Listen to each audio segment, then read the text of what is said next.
जयकारा शेरा वाली दा बोल सच्चे दरबार की जय, बोल अच्छे दरबार की जय। ओ माई मेरी सुचियां जोता वाली माता तेरी सदा ही जय। माई मेरी ऊंचियां मंदिरां वाली माता तेरी सदा ही जय। जयकारा शेरा वाली दा बोल साचे दरबार की जय। और देखिए माता रानी के विसर्जन का समय आ चुका है। माता रानी हमारे साथ रही हैं, आशीर्वाद दिया हमें। 9 दिन तक हमने माता की पूजा अर्चना वंदना की और माता ने हमें बहुत बहुत आशीर्वाद दिया। अब हम भारी मन से माता की विदाई कर रहे हैं और जिस प्रकार कन्या को घर से विदा किया जाता है उसी प्रकार हम माता रानी को अपने घर से विसर्जन कर रहे हैं। मतलब विदा तो हम कभी नहीं करेंगे, माता रानी हमारे हृदय में रहेंगी। हालांकि माता रानी 365 दिन हर मौसम में हर समय हमारे पे कृपा बरसाती है, हमारे घर में विराजमान रहती है, हमारे मंदिर में रहती हैं, हमारे दिल में रहती हैं, हर समय हमारी सांसों में रहती हैं, हमारे हृदय में रहती हैं। लेकिन फिर भी ये रीति रिवाज हैं, तो वो हमारे तीज त्योहार हैं तो हम उसको निभाते ही हैं, है ना। जैसे 9 दुर्गा माता रानी, हमें साल में 4 बार मौका मिलता है। दो नवरात्रि हमारे होते हैं, चैत्री और अश्विन नवरात्रे, और 2 हमारे गुप्त नवरात्रि होते हैं। तो गुप्त नवरात्रों का व्रत तो खैर लोग कम ही रखते हैं, लेकिन ये 2 नवरात्रि तो सभी रखते हैं। और ये हमारी 9 दिन की पूजा होती है। तो बस ये है कि रीति रिवाज है, नहीं तो माता रानी तो हमेशा ही हमारे साथ रहती हैं। तो जिस तरह से हम अलग से चौकी लगाते हैं, अलग से सब चीज़ें करते हैं, स्थापना करते हैं, सब कुछ करते हैं, उसी प्रकार से फिर विसर्जन का भी समय आता है। तो विसर्जन कैसे करना है, क्या करना है, किस तरह करना है, देखिए एक बात का पूर्ण आप ध्यान रखिएगा कि जितनी श्रद्धा भक्ति भाव से आपने एक एक चीज़ को पटरे पर विराजमान किया है, एक एक चीज़ की जितनी महत्वता है और एक एक चीज़ पर जितना आपने अपना प्रेम और भक्ति दिखाई है, इसी प्रकार एक एक चीज़ का हमें पूर्ण श्रद्धा भक्ति और सात्विक तरीके से विसर्जन करना है, ठीक है। एक भी चीज़ मतलब पैरों में नहीं आनी चाहिए। विसर्जन ऐसी जगह पर होना चाहिए कि वहाँ मतलब जैसे नदी की तरफ आप गए और नदी सूखी पड़ी हैं और वहाँ बस आप कूड़े के ढेर में डाल के वहाँ चले आए, तो इस तरह का विसर्जन ठीक नहीं होता है ना। जैसे आपने किसी वृक्ष के नीचे रख दिया और वहाँ मतलब गंदगी लोग फेंक रहे हैं या वहाँ जानवर वगैरह सब इधर उधर चर रहे हैं, तो ऐसा भी विसर्जन ठीक नहीं होता। तो सबसे अच्छा तरीका तो ये है कि ना ही हम अपने वातावरण को गंदा करें और ना ही नदियों को गंदा करें। तो हमें जो है ना पृथ्वी विसर्जन करना चाहिए। मतलब आप एक गड्ढा खोद करके कहीं भी ऐसी जगह पे, पार्क में साफ सुथरी जगह पे कोने में एक गड्ढा खोद के वहाँ पर आप चीज़ों का विसर्जन कीजिए। और अगर आपने मिट्टी वाली माता रानी रखी हैं तो वो बेस्ट है, उसे आप अपने घर की किसी बाल्टी में ही विसर्जित कीजिएगा। और फिर जब वो मिट्टी घुल जाएगी अच्छे से तो आप अपने गमले में उसको डाल लीजिए। तो ये सबसे ही बेहतर तरीका होता है विसर्जन का। और बाकी सबके अपने अपने घर के रिवाज होते हैं, किस प्रकार से किया जाता है। देखिए बहुत सारी पूजा अर्चना वंदना क्या होती है ना कि उसको आपको बिल्कुल ऐसे ही करना होता है जैसे वो होती हैं। लेकिन कुछ तीज त्योहार ऐसे होते हैं कि वो हमारे घर के रीति रिवाज भी उसमें शामिल होते हैं।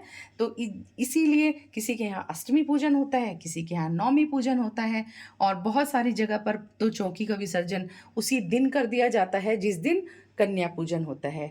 लेकिन हमें चौकी का विसर्जन हमेशा दशहरे पर ही करना चाहिए, है ना। तो जिस दिन कन्या पूजन होता है उस दिन हमको क्या करना होता है कि हमें जवारे हिलाने होते हैं, क्योंकि जवारे जो हैं बहुत सारी घरों में जवारों का विसर्जन भी अलग अलग तरीके से होता है। जैसे मान लीजिए किसी के यहाँ पे इन्हें थाली में कन्या को आशीर्वाद स्वरूप दिया जाता है ना, और किसी के यहाँ इनको जवारों को विसर्जित किया जाता है। और या फिर आप जवारों का क्या करिए, ऊपर से इसको निकाल लीजिए, मतलब इतना हिस्सा आप निकाल लीजिए और मिक्सी में थोड़ा सा पानी डाल के इसका जूस बनाइए और छान करके पूरे परिवार के सदस्य थोड़ा थोड़ा इसको पिएंगे। ये बहुत ही अच्छी औषधि होती है। ऊपर से इसमें माता रानी का प्रेम है, आशीर्वाद है और ये अभिमंत्रित हो चुके हैं, तो ये परम आशीर्वाद को देने वाला होगा इस तरह से। और बाकी मैंने शॉर्ट्स के द्वारा आपको बताया है कि थोड़े से जो जवारे हैं उनका हमें महा उपाय भी करना है, तो वो भी मैं आपको अभी बता दूंगी। तो बस एक चीज़ का हमें ध्यान रखना है कि हमें विसर्जन बहुत ही सात्विक तरीके से करना है, और कैसे करना है, क्या करना है, ये सब मैं आपको बताती हूँ। जो इसके ऊपर नारियल है उसका मैंने आपको बता दिया है कि हमारे यहाँ कन्या पूजन में उसका प्रसादी बनाकर कन्याओं को दिया जाता है, तो वो मैंने आपको बता दिया है किस तरह से करना है इसका विसर्जन। और ये जो कलावा बंधा हुआ है, इस कलावे को खोलकर अपने घर के सभी बच्चों को, सबको आप इसको बांट सकते हैं, मतलब बांध सकते हैं उनके हाथ में, तो ये प्रसाद होता है। ये देखिए, आप जो भी चौकी पर सामान रखा हुआ है या जो भी हमने पूजा में यूज़ किया है वो महाप्रसाद है। मतलब वो ये सब चीज़ें हमने 9 दिन लगातार पूजा अर्चना वंदना की है, हमने 9 दिन 9 रातें पूजा की है, अर्चना वंदना की है, मंत्रोच्चारण किया है, सप्तशती का पाठ किया है, माता रानी देवी सूक्त का पाठ किया है, हमने देवी कवच का पाठ किया है, अर्गला स्रोत, कीलक स्रोत हमने सब किया है, हमने माला जाप किया है और मंत्रोच्चारण किया है। तो ये सारी चीज़ें अभिमंत्रित हो गई हैं, तो इनमें माता रानी का एक एक चीज़ में माता रानी का आशीर्वाद है। तो हर चीज़ को सावधानी से ही हम विसर्जित करेंगे, और जो चीज़ विसर्जन की है वो विसर्जन की बताऊंगी और जो यूज़ की है वो यूज़ की बताऊंगी। तो ये मैंने कलश का आपको बता दिया है, तो कलश का आपको बता दिया है।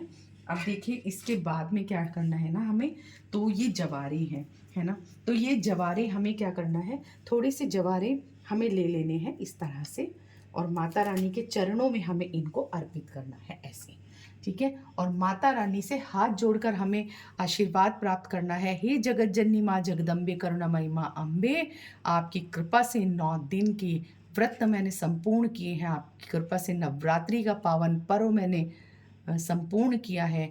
आप हमें आरोग्य, सुख, संपदा, वैभव, धन धान्य, लक्ष्मी हमें प्राप्ति हो, हमारे बच्चों पर कृपा करना, परिवार पर कृपा करना, हमारा अखंड सौभाग्य रहे जिस प्रकार आपका अखंड सौभाग्य है। हम सदा आपके चरणों के दास रहें और आपके चरणों में हमारी भक्ति रहे। हे माता रानी, आपके चरणों में हमसे इन 9 दिन में अगर जाने अनजाने कोई भूल हो तो हमें क्षमा करना। जगत जननी माँ जगदम्बा, करुणामयी माँ अम्बा, आप तो गुप्त से भी गुप्त की रक्षा करने वाली हो, तो मुझ दीनहीन से अगर कोई भूल हो गई है तो आप मुझे अपना बालक समझकर कृपा पूर्वक मेरे अपराधों को क्षमा करो। ना मैं पूजन जानती, ना मैं आह्वान जानती, ना मैं विसर्जन जानती हूँ, पर जैसे भी हूँ आपकी शरण में हूँ, आपकी दया की पात्र हूँ, आपकी भक्त हूँ। कृपा कर मेरी पूजा अर्चना वंदना स्वीकार करो ही जगत जननी, और आप मुझ पर कृपा करो, मेरे परिवार पर कृपा करो। इस तरह से कहकर आपको ये यहाँ से उठाना है और एक लाल कपड़े में आपको ये बांधना है, और कलश में से जो सिक्का, सुपारी, कमलगट्टा और कोड़ी इत्यादि जो भी आपने डाला है वो सभी आप इसमें बांध करके इस तरह से माता के आशीर्वाद स्वरूप आप इसको बांधिएगा कलावे से। और देखिए इस तरह से ये बन गई है एक धन की पोटली। तो आप इसे अपने लॉकर में रख सकते हैं, जहां आप धन रखते हैं वहां भी आप इसे रख सकते हैं। ये इसमें माता का पूर्ण आशीर्वाद है। और थोड़े से जवारे हमने और रखे हुए हैं, तो ये जवारे हम उठाएंगे माता के आशीर्वाद वाले, और ये वाले जवारे आप अपने बच्चों के पढ़ने वाली स्टडी टेबल पे रखिएगा, बच्चों के बैग में आप रखिएगा, बच्चों की कॉपी किताब में आप रखिएगा, लेकिन उनको स्पेशली आप बोलिएगा कि ये कहीं भी गिरने नहीं चाहिए, ठीक है। और थोड़े से आप अपने कारोबार की जगह पर रखिएगा, और आप अपनी रसोई में रखिएगा, इसको ईशान कोण में रखिएगा। और जहां आप अपना खाद्यान्न स्टोर करते हैं, मतलब एक कुआं टाइप हमारे यहाँ होता है जिसमें हम अपना एक्स्ट्रा जो सामान होता है खाने पीने का, मतलब राशन का, उसमें रखिएगा। तो ये अन्न धन की वर्षा करेगा, बल बुद्धि शक्ति और विद्या प्रदान करेंगे। तो ये बहुत ही माता रानी के चमत्कारी जवारे हैं। तो देखिए इसका मैंने आपको बता दिया है। बाकी आप जब जवारे यहाँ रख के पूरे घर में आप घुमाइएगा, सारे घर में इसको घुमाने के बाद बस टॉयलेट में आपको नहीं घुमाना है। तो आपको मैंने बता दिया है कि आप इसको ऊपर से इसका जूस बना के भी पी सकते हैं। इसी के साथ साथ बहुत सारी जगह पे मतलब समुदाय पूरा उनका विसर्जित करने जाता है सर पे रख के, तो वह जैसा भी आपका रीति रिवाज है, या फिर आप इसको इस मिट्टी को गमले में भी डाल सकते हैं। ठीक है जी। इस बर्तन को धो करके आप रख लेंगे और अगले दिन अगले साल हम फिर से इसी में जवारे उगाएंगे। तो ये मैंने आपको जवारों का विसर्जन बता दिया है। और देखिए, ये जो भी आपने खाने पीने का सामान माता को अर्पित किया है, इसको आप प्रसादी रूप में ग्रहण भी कर सकते हैं और आप इसे पंडित जी को भी दे सकते हैं, कन्याओं को भी दे सकते हैं। तो ये आप ग्रहण कर लीजिए अपने बंधु बांधवों समेत। ठीक है। अब देखिए, आपने ये जो नवग्रह बनाए हैं, इनको हाथ जोड़ करके प्रणाम कीजिएगा कि आप अपने अपने लोग जाइए और वहीं से हमें आशीर्वाद प्रदान कीजिए। और आप ये सुपारी उठा लीजिए इस तरह से।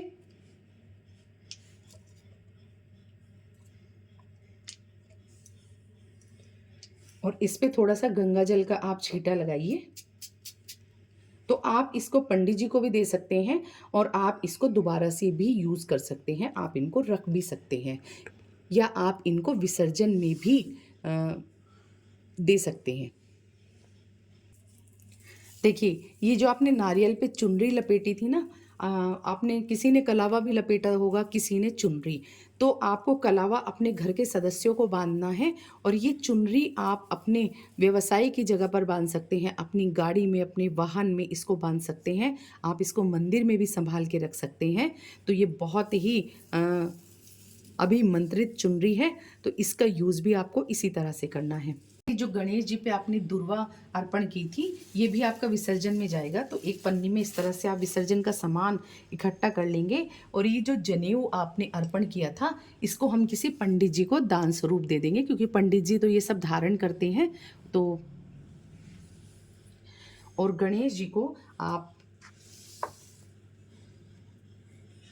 उठा करके माथे से लगाइएगा और थोड़ा सा गंगा जल का आपको छींटा देना है। मैंने इसमें गंगा जल भर लिया है, तो इस तरह से मैं गंगा जल का छींटा दे के गणेश जी को यथास्थान बिठाऊंगी। और जब भी हम कुछ भी उठा रहे हैं, आपको जय माता दी, जय माता दी, जय माता दी का जाप करना है और प्रभु से कहना है, प्रभु आप अपने स्थान पर विराजमान होइए, मैं इस चौकी का विसर्जन कर रही हूँ। जितने भी आपने ये फूल चढ़ाए हैं, इन सब फूलों को आप उठा करके विसर्जन में डालेंगे। तो इस पन्नी में हम सब इकट्ठा कर रहे हैं। तो जितने भी हमने यहाँ पर चढ़ाए हैं, माता रानी से हाथ जोड़कर प्रार्थना करेंगे और आप इस माला को भी उतार करके विसर्जन में डालेंगे इस तरह से। और अब माता रानी को आप उठाएंगे यहाँ से, और माता रानी को उठाने से पहले थोड़ा सा हिलाएंगे। और अब आप प्रार्थना करेंगे माता रानी से, अपनी भूल चूक, अपनी गलती की क्षमा याचना मांगेंगे और आशीर्वाद देने के लिए माता से आग्रह करेंगे। बोल जयकारा शेरा वाली दा, बोल सच्चे दरबार की जय। ओ माई मेरी सुचियाँ जोता वाली माता तेरी सदा ही जय। ओ माई मेरी ऊंचियाँ मंदिरा वालिया माता तेरी सदा ही जय। जयकारा जगत जननी माँ जगदम्बा करुणामयी माँ अम्बा। हे मेरी माता रानी, जिस प्रकार इस वर्ष आपने बहुत सुख शांति पूर्वक ये नवरात्रि के पावन व्रत का मुझसे पारण कराया है, मुझसे नवरात्रि के पावन व्रत संपूर्ण कराए हैं, इसी प्रकार मेरी झोली हमेशा खुशियों से भरना। और अगली बार भी जब 6 महीने बाद आप चैत्री नवरात्रि में आए, तो सब सुख शांति बनी रहे और आपकी कृपा से अनधन के भंडार भरे रहें। और मुझ दासी से जो भूल हो गई है वो क्षमा करना और अपनी कृपा सदा बरसाए रखना माता। आप सदा हमारे हृदय में निवास करना और आप हमेशा हमें सुख शांति देना, हमें सौभाग्य देना और हम सदा आपके चरणों के दास बने रहें। बोल जय जयकारा शेरा वाले दा, बोल सच्चे दरबार की जय। तो आप माता रानी को अच्छे से पहुंचकर गंगा जल का छींटा लगाकर या पंचामृत स्नान करके भी वापस उनके स्थान पर विराजमान कर सकते हैं। तो देखिए, मैं फिलहाल गंगा जल का छींटा लगा रही हूँ माता रानी पे। जय माता दी, जय माता दी, जय माता दी, जय माता दी, जय माता दी।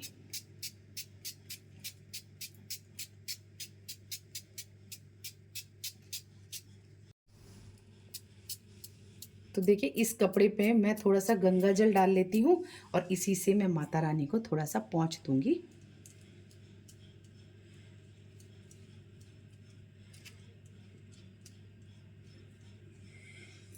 और माता रानी को यथास्थान में विराजमान करूंगी। बोल जयकारा शेरा वाली दा, बोल सच्चे दरबार की जय, बोल अच्छे दरबार की जय।